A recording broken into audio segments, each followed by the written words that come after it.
suis battue pour l'avoir ce mioche. Alors je vais pas craquer comme ça à la moindre petite doux.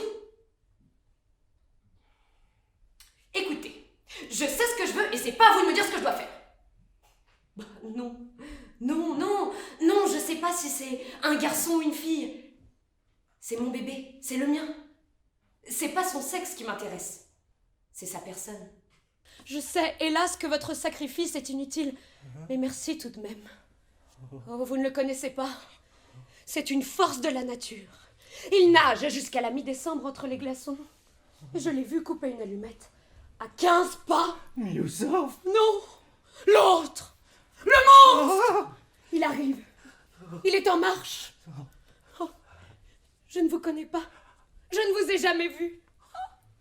Oh non, mais c'est pas possible. Après tout, ce n'est qu'une malheureuse histoire de rhinocéros. Quand on aura besoin de vos inestimables commentaires, on vous sonnera. Toujours aimable, monsieur Zorro. Oh, et puis vous, arrêtez d'agiter bêtement cette marionnette. Nous ne sommes pas en représentation, ça devient ridicule. Je ne suis pas une marionnette. Je suis Jacob. Et je ne suis pas une marionnette. Je suis pas une marionnette. Pas une marionnette. Je suis pas une marionnette.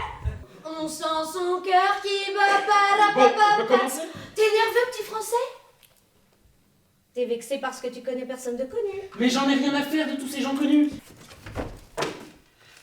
Il est venu chez moi. Lui, il sait que je suis une artiste, une chanteuse. Et lui, il connaît des gens. Je ruminais ma colère quand une sage-femme arriva chez nous. Oh, tout de suite, j'ai vu que je l'aimais pas. Oh, qu'est-ce qu'elle est vilaine!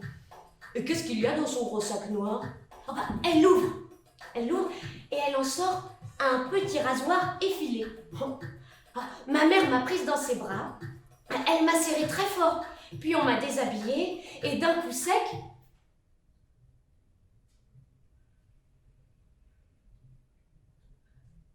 la vilaine me coupa mes organes génitaux. Ah, vous voulez du café? Choura! Mais non, pas moi. C'est Douchkine. Ah. Douchkine qui me demande, voulez-vous me dire qui me fera mon café? Oh, vas-y. Sur un ton qui n'a l'air de rien, mais qui me fait frissonner. Et avec un de ses regards. Alors je me raidis et je lui réponds, Doumia, évidemment. Vous devriez pourtant savoir que le dimanche est son jour de congé. Me lance-t-il à la figure avec un sourire glacial. Alors je sens le sol se dérober sous moi, mais je m'efforce de garder un visage impassible. Allons, mon ami, allons. Ne soyez pas de mauvaise foi. Le rhinocéros, Daisy, est un des plus grands... Enfin, vous allez quand même pas nous faire un cours sur rhinocéros ici. On n'est pas à l'école, hein. C'est bien dommage, ce regard. Et arrêtez 5 minutes de faire parler ce machin, votre ironie m'épuise. Je ne suis pas un massin. Je suis Jacob. Et je ne suis pas un... Vous me fatiguez.